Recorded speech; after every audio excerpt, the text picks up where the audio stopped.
주님이 말씀하셨습니다. 사람은 떡으로만 사는 것이 아니고 하나님의 입에서 사는 모든 말씀으로 산다고요. 인생이 무엇인가를 알라는 말씀이죠. 우리가 육신을 생각하면 떡을 먹어야 사는 것 같습니다. 그러나 인생은 육으로만 되어 있는 것이 아니다. 영도 있다. 영을 키우고 영을 살찌게 하고 육은 한쪽 발이 없어지더라도 그대로 삽니다. 그러나 사지가 멀쩡하더라도 영이 떠나면 그 다음에 아무도 그와 더불어 같이 집안에 데리고 살려고 하지 않습니다. 그렇기 때문에 영이 얼마나 중요한가. 영은 하나님의 말씀을 양식으로 삼아야 된다. 그렇게 주님이 말씀하셨어요. 오늘 우리 산부 예배 참석한 우리 교우들에게 하나님의 말씀이 우리 영혼의 양식이 되는 귀한 시간이 되기를 주님의 이름으로 축복합니다. 저희 4층에 보면 앵무새가 있습니다. 2마리를 사다 놨는데 한 분은 벌써 별세를 하셨고 나머지 한 분을 제가 아침 저녁으로 하여튼 모이도 주고 물도 주는데 꼭 어디를 가면 크게 죽어가라고.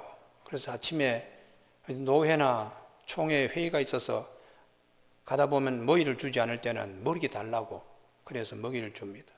저도 앵무새를 어쩌다가 할 수 없이 키우게 됐는데 집안에 손녀가 하도 앵무새 사달라 그래서 많은 돈을 들여가지고 앵무새를 사줬더니 그 다음에 키우기가 싫다 그래서 할 수 없이 제가 땀맡아가지고 지금 몇 년 동안 키우는데 어느 날 누구 앵무새를 키우는 사람에게 갔더니 앵무새가 아주 크더라고요. 비둘기만 하더라고요.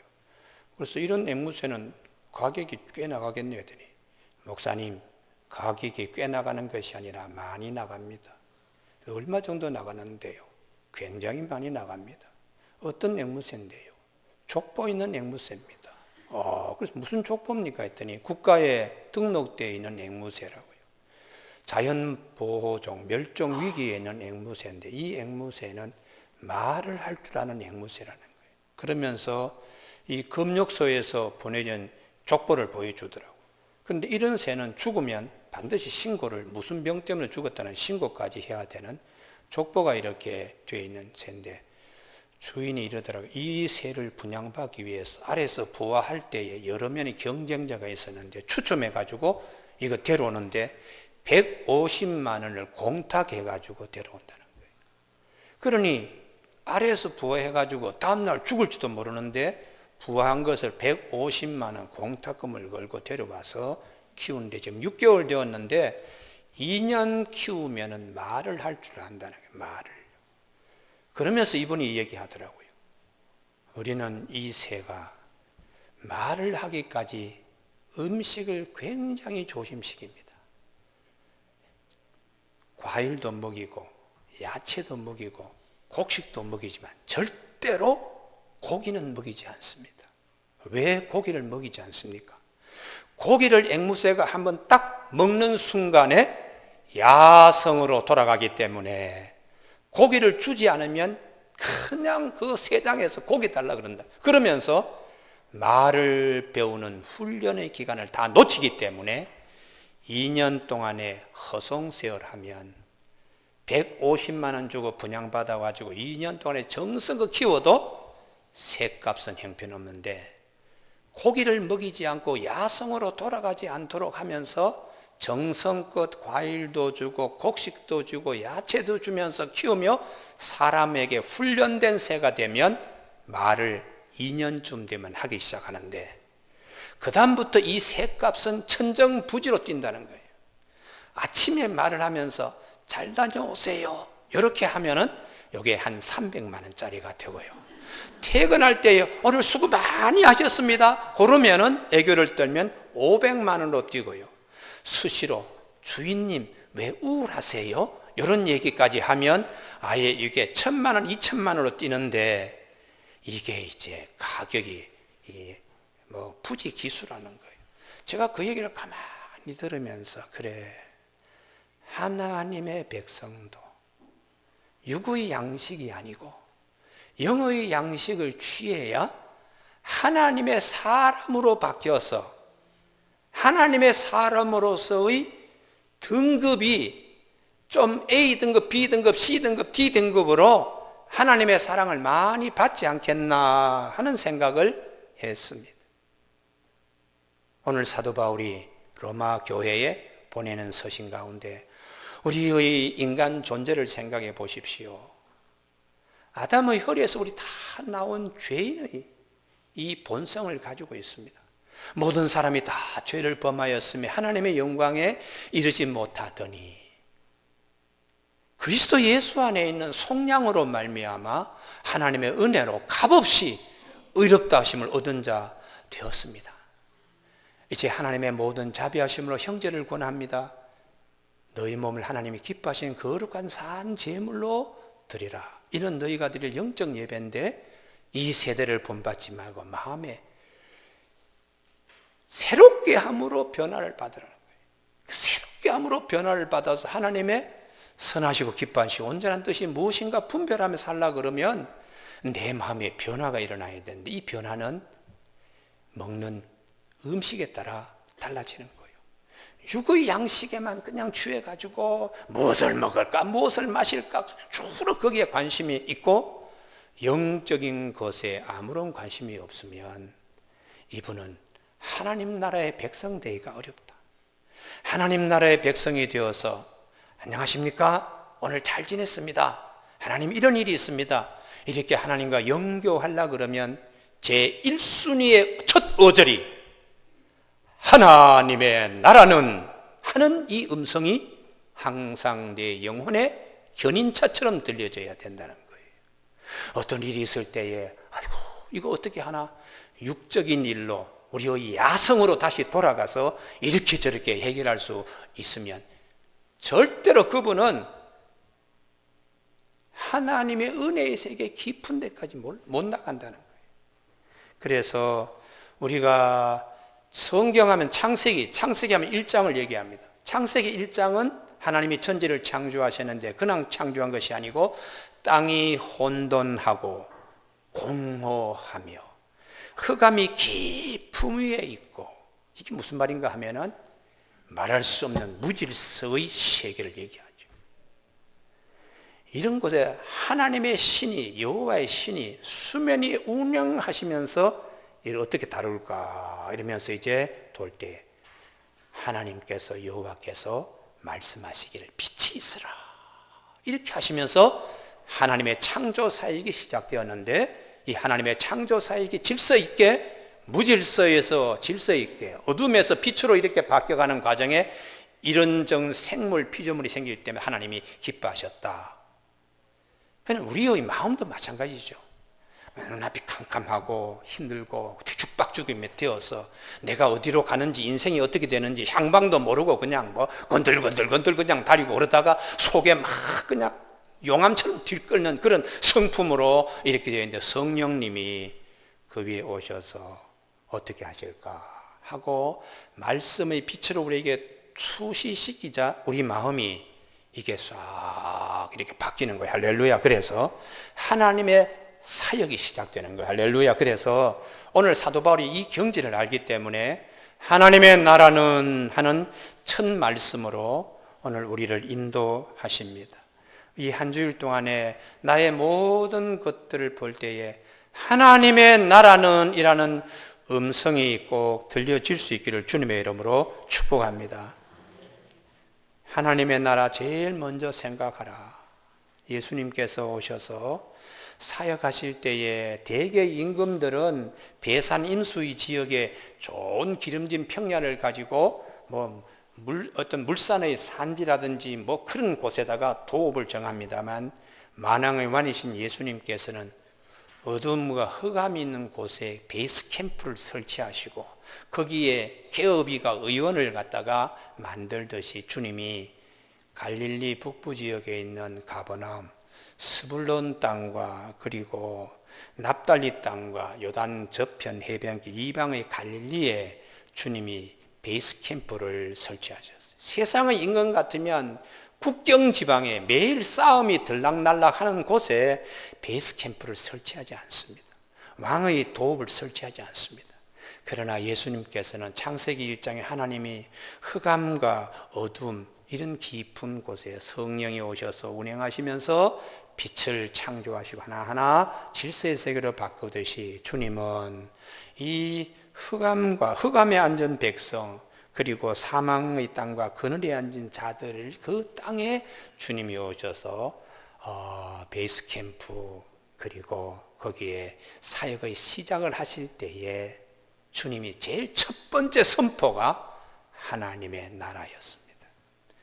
천국에 가까웠느니라 이렇게요. 이렇게 주님이 어두운 곳에 사망과 이런 곳에 주님이 제일 먼저 오셔서 말씀을 전하실 것 이사야가 미리 예언한 대로 스불론 땅과 납달리 땅과 요단강 저편 해변길과 이방의 갈릴리에 흑암에 앉은 백성이 큰 빛을 보았고 빛이 있어라 하는 말씀과 같이 주님이 오셔서 하나님의 나라가 어떻게 확장되어 가는가를 거기서부터 이제 보여주셨다고 말씀하고 있습니다.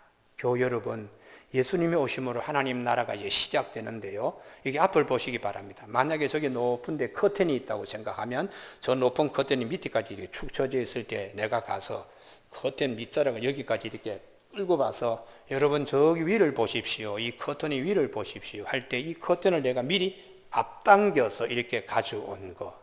예수님이 오셔서 하나님 나라를 가르치시면서 당신이 가져와서 우리에게 보여주시는 거. 할렐루야. 이걸 신학적인 용어로 선취라 그래요. 선취. 그래서 예수님이 오셔서 하나님 나라가 시작된 것을 이걸 이제 성경은 천국이 바로 코앞에 와 있다. 바로 앞에 지금 와 있다. 예수 그리스도를 통하여 이제 시작된다고 그렇게 말씀하고 있습니다. 그런데 우리가 마태복음 그 4장에 보면 주님이 회개하라 천국이 가까웠느니 이게 첫 번째 설교입니다. 첫 번째 선포요. 첫 번째 말씀인데 회개하라 돌아서라. 어디서 돌아서는가? 예전에는 내가 어둠의 세력에 눌리고 어둠의 세력, 흑암의 세력에 따라서 내 마음이 이렇게 저렇게 막 요동치고 하던 그런 자리에서 이제는 하나님의 나라의 백성으로 주님이 초대하시는 거예요. 내가 이제까지는 마귀와 그리고 악한 죄의 품성에 속했던 이 자가 아니 내 이렇게 살아서 안 되지. 오늘도 보니까 신문에 신성일 씨 그냥 세상 떠났더라고요. 그렇게 그냥 잘난 사람, 그렇게 그냥 훌륭한 사람도 때가 되면 하나님 다 데려가시는 거예요. 이제 우리 남은 여성이 얼마 되겠어요? 그분이 81세더라고요. 70세 이상인 분은 언제 하나님 앞에 갈지 항상 긴장하고 살으셔야 돼요. 아이고 내가 뭐 건강한데 내가 아직 청년 같은데 웃기는 소리입니다. 밤에 자다가 심장마비로 갈 수도 있고요. 길 가다가 운 없어가지고 나는 운전 잘해가는 뒤에 화물차가 와서 확 덮었을 때에 본의 아니게 가는 거예요. 그러니 우리의 인생의 여정은 어떻게 되는 겁니까? 또 건강해서 100세를 산다고 합시다. 10년 동안 요양병원에 누워가지고 기저귀 차고 앉아가지고 눈치 보고 이렇게 사는 이런 인생, 이게 우리 현실이에요. 그러면 이 육신의 장막을 벗고 정말 하나님 앞에 가려 그러면 내가 어떻게 살아야 되는가? 내가 취할 양식이 뭔가? 영의 양식이 뭔가? 하나님의 말씀이 무엇인가? 하나님이 나를 어떻게 지금 인도하시려고 말씀하시는가? 여기에 우리가 신경을 써서 남은 시간들을 그래도 지금까지는 그렇게 못 살았지만은 하나님의 뜻과 하나님의 말씀의 길로 사는 것이 기회를 선용하는 것입니다. 할렐루야. 그래서 오늘 이 예수님이 오셔서 지금까지는 하나님 나라가 임하지 못한 예수님이 그걸 가지고 오셔서 첫 번째 귀신과 싸워서 주님이 이기셨어요. 원수 마귀가 와서 돌을 가지고 떡으로 이렇게 만들어 주로 먹는 문제 아니겠어요? 그리고 성전에 뛰어내려라, 아니면 나에게 한번 절해라, 이 세상을 다 주겠다는 모든 유혹을 기록되었으되 하는 말씀으로 주님이 다 이기시고 그 다음에 오셔서 그 스불론 땅과 납달리 땅, 갈릴리 북부 지역에 있는 이방의 많은 군대들이 와서 짓밟고 싸움하고, 그래서 중앙정부 예루살렘으로부터 보호받지 못하여 있는 소외된 지역에 주님이 먼저 오셔서 여기서부터 하나님 나라를 확장시켜 나가시겠다고 베이스 캠프를 거기다가 설치하시고 그리고 초청하셨습니다. 지금까지는 어두움의 세력이 그대들을 붙잡고 있었지만 지금부터 예수 앞으로 나오면 하나님의 나라가 임하고 이제 시작되니까 다 나오세요 하는 말씀이 회개하라, 돌아서라 주님의 초청입니다. 교우 여러분, 오늘 3부 예배 드리는데 이 말씀을 잘 마음에 새기시길 주님의 이름으로 축복합니다. 모든 사람이 다 죄를 범하여서 하나님의 영광에 이르지만 그리스도 예수 안에 있는 속량으로 말미암아 하나님의 은혜로 값없이 의롭다 하심을 얻은 자 되는 이 복음을 사도 바울이 너무 귀하게 여겨요. 한 사람의 범죄로 말미암아 사망이 그 한 사람을 통하여 왕노릇하였은즉 첫 번째 아담이 들어와서 우리에게 준 선물은 죄와 사망입니다. 고통입니다. 그런데 예수 그리스도를 통하여 생명이 우리 가운데 오므로 은혜와 의의 선물을 넘치게 받은 우리가 되었습니다. 그래서 한 번 예수 그리스도를 통하여 생명 안에서 왕노릇할 것이라고, 한 사람이 순종하지 아니하므로 많은 사람이 죄인인 것 같이 한 사람이 순종하심으로 많은 사람이 의인이 되는, 어둠의 자리에서 빛의 자리로 이렇게 나오게 되는 하나님의 나라가 시작된 것에 대하여 주님이 선포하셨지요. 교우 여러분, 오늘 우리가 모든 사고와 생각과 말 가운데 하나님의 나라는 이란 이 한 어절이 모든 일의 신호등이 꼭 될 수 있도록 저와 여러분에게 함께 권면합니다. 할렐루야. 그리고 이 일이 정말 하나님의 통치하심, 하나님이 기뻐하실 일인가를 잘 이렇게 분별하면서 살아가면 뒤를 돌아보더라도 후회됨이 없습니다. 그런데 두 번째에 하나님의 나라는 성령님과 깊은 관계가 있어요. 17절, 하나님의 나라는 먹는 것과 마시는 것, 육에 속한 것, 주로 먹는 문제, 마시는 문제로 다투잖아요. 그런데 하나님의 나라는 먹는 것과 마시는 것으로 다투는 것이 아니다. 무엇을 먹을까, 무엇을 마실까 걱정하는 것도 아니고 오직 성령 안에 있는 영에 속한 의와 성령께서 주시는 평강과 성령께서 주시는 희락을 누리는 것이 하나님의 나라라는 말씀입니다. 사랑하는 교우 여러분, 오늘 우리 마음에 막 뒤죽박죽이 되어가지고 뭐 불안하고 초조하고 미움, 다툼 이런 것들이 이게 참 성령이 운행하시면서 성령이 우리에게 주시는 나 같은 죄인을 주님이 십자가에 달리셔서 돌아가셨는데 의롭다 여김받은 이 은혜에 감사하며 성령의 주시는 의를 누릴 수 있기를 바라고요. 다툼과 어려움과 막 이렇게 그냥 부글부글 하는 곳에 성령이 우리에게 주시는 평강, 세상에 주지 못하는 평화를 누리는 것으로 바뀌는 축복이 있기를 바랍니다. 그리고 너무 이제 은혜가 내가 미처 깨닫지 못해서 내가 늘 모든 일에 그냥 갈등하는 일에 내가 중심에 서고 갈등하는 그냥 이것을 씨를 뿌리는 그런 사람이었는데 이걸 어떻게 해결하나, 이런 분들은 내가 육의 양식 야성으로 돌아가는 것이 아니고 하나님의 말씀을 듣고 성령 안에서 주시는 이 참 진리로 이 기뻐하는 이런 이제 체험들이 있게 되기를 사도 바울은 로마서를 통하여 교회에 말씀하고 있습니다. 여러분, 우리가 살면서 주로 보면은 이제 하나님의 나라는 다툼이 있는 곳에 하나님의 나라는 있지 않습니다. 주로 먹고 마시는 문제로 다툼이지요. 그런데 이 먹고 마시는 문제로 다툼보다 또 더한 것이 명예욕입니다. 명예욕. 마가복음 9장에 예수님께서 가버나움에 오셔서 제자들에게 그랬습니다. 무엇 때문에 길에서 그렇게들 말이 많고 다투었느냐, 쟁론했느냐. 제자들이 부끄러워서 말도 못했어요. 주님 앞에서 부끄러우니까요. 누가 더 크냐, 누가 주님 앞에 1등 제자인가, 내가 이렇게 서로 다투다가 주님이 딱 들으시고 너희 오다가 무슨 소리를 했어? 말을 못하죠. 부끄럽지요. 부끄러운 짓을 하지 말아야 되는데 깜빡 놓치는 순간에 내가 크냐 네가 크냐 이제 이런 얘기들을 한 거죠. 그때 주님이 흑암과 어둠에 있는 이 자들을 주님이 말씀으로 성령 안에서 의와 평강과 희락을 누릴 수 있도록 말씀으로 주님이 이렇게 말씀하셨습니다. 하나님 앞에서 무사람들 가운데서 첫 번째가 되고자 하는 자는 끝에 서야 된다. 그리고 섬기는 자가 되어야 하나님 보시기에 제일 으뜸되는 자다. 완전히 제자들의 마음을 주님이 들었다가 활발 쏟아버린 거지요.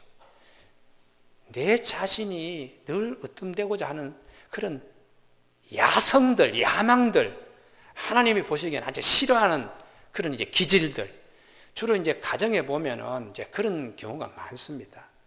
어디 가도 그냥 자기를 드러내야지 속이 시원한 그런 각에 흐르는 저주를 타고난 그런 가정들이 있어요. 이런 사람들은 조용한 곳에 뒤에 가만히 있는 게 이게 오히려 불편한 거예요. 그런데 하나님의 나라의 은혜를 받은 사람은 자기를 절대로 우쭐우쭐하고 이렇게 나세우지를 않아요. 왜냐 그러면 그게 하나님의 뜻과 반하는 것임을 알기 때문에요. 그래서 항상 뒤에 이렇게 있으면서 남이 알아주든 알아주지 않든 내 할 일만 묵묵히 하는 겁니다. 이게 이제 하나님께서 우리에게 주시는 은혜를 본인이 누리고 있는 것이죠. 할렐루야. 그런데 제자들이 주님 앞에서 주님은 지금 이제 가버나움 들렀다가 예루살렘을 향해 십자가 지러 가시는데 주님이 그렇게 죽으시러 가는 줄도 모르고 누가 더 크냐고 다투었다는 것이죠. 근데 이런 다툼의 이 속성은 아브라함의 가정에도 있었습니다. 조카 롯과 아브라함의 목자들이 목초지 문제로 다투잖아요.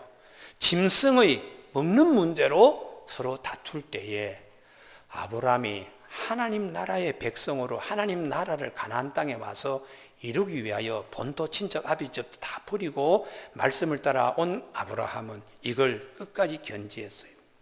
조카야, 네가 짐승의 먹는 문제, 목초지 문제로 이렇게 우리가 싸우면 다투면 되겠는가?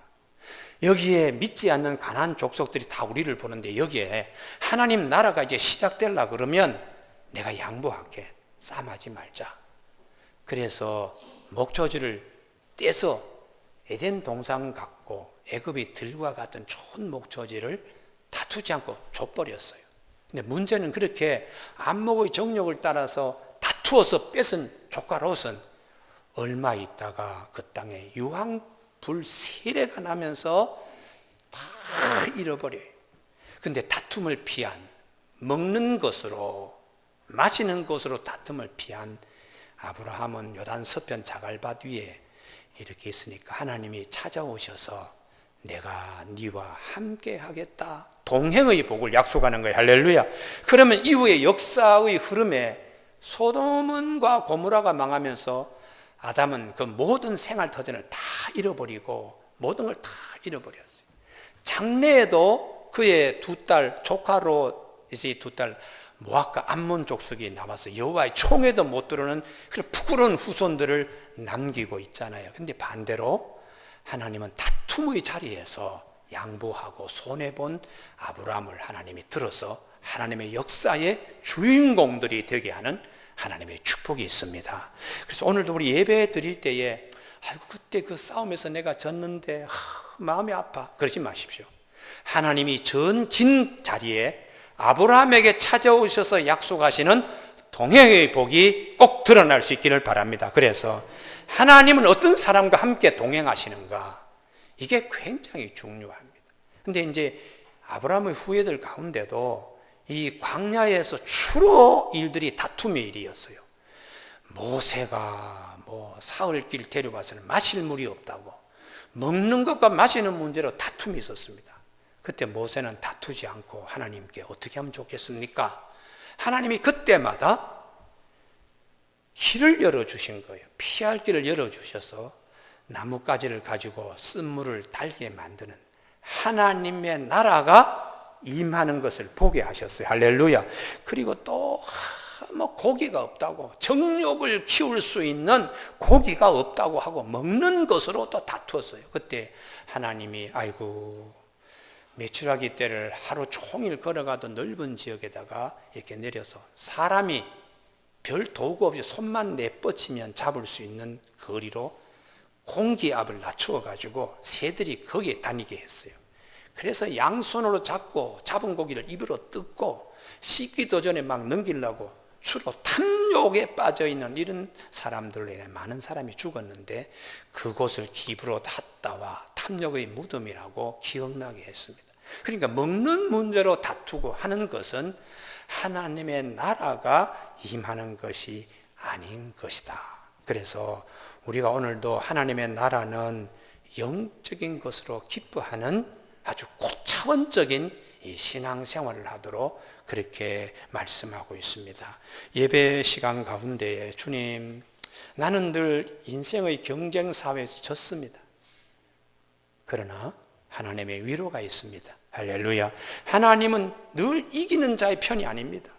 눌리고 그리고 경쟁에서 뒤떨어지고 힘든 자리를 주님이 찾아오셔서 위로하시고 그리고 남은 인생의 여정에 주님과 함께 동행하시는 걸 기뻐하는 믿음과 신앙으로 천국문에 이르게 하시는 하나님이세요. 할렐루야. 그래서 우리는 이런 하나님을 하나님의 나라의 백성이라고 자긍심을 갖고 살아갈 수 있기를 바랍니다. 그래서 예수님이 이집만 할 때 되면 제자들에게 퉁퉁 한 번씩 치는 것이 있습니다. 그것이 하나님의 나라예요.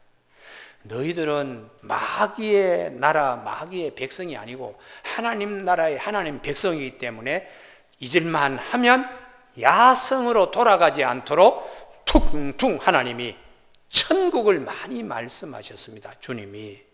그래서 주님이 이 땅에 오신 것도 천국 하나님의 나라를 이루기 위하여, 선취하시기 위하여 제자들에게 자꾸 기억나게 했습니다. 성령을 힘입어 귀신을 쫓아내는 것이면 하나님 나라가 이미 시작된 것을 알라, 이렇게 말씀을 하셨지요.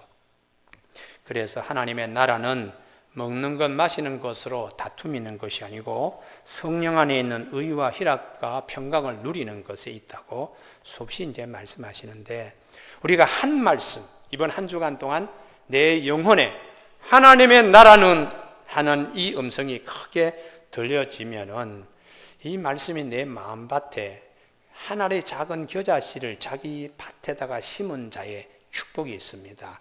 이게 처음에는 나물만 하고 점점 커서 큰 나무처럼 되면 공중에 나는 새가 와서 깃들듯이 하나님의 말씀을 내 마음밭 옥토밭에 심어서 자꾸 되새김질하고 묵상하면 어느 날 이것이 나물만 하고 좀 더 묵상하면 나중에는 그 말씀의 큰 나무만 해서 공중에 나는 새가 깃들듯이 나에게 이 말씀이 그늘이 되는 거예요. 할렐루야. 그래서 주님이 우리에게 옥토밭 비유도 처음에는 씨를 하나 갖다 심었어요. 오늘 이 한 말씀, 우리 로마서 14장 17절에 있는 하나님의 나라는 이라는 이 말씀을 화두에 늘 마음에 품고 어떤 일을 할 때도 저런 일을 할 때도 이 말씀을 자꾸 이렇게 안에서 자꾸 이렇게 곱게 씹어 하면 처음에는 겨자씨만한 것이지만 나물만 하고 또 하나님의 나라를 자꾸 이렇게 생각하면 이게 나무만큼 커져서 나에게 그늘이 되고 공중에 나는 새도 안식을 찾는 하나님의 평강이 우리에게 임하는 겁니다. 할렐루야. 그래서 주님께서 이런 삶이 축복이 있어야 된다는 것이죠. 창세기에 싸움에서 항상 밀린 사람 얘기하지요. 이삭입니다. 이삭은 성품이 아주 순합니다.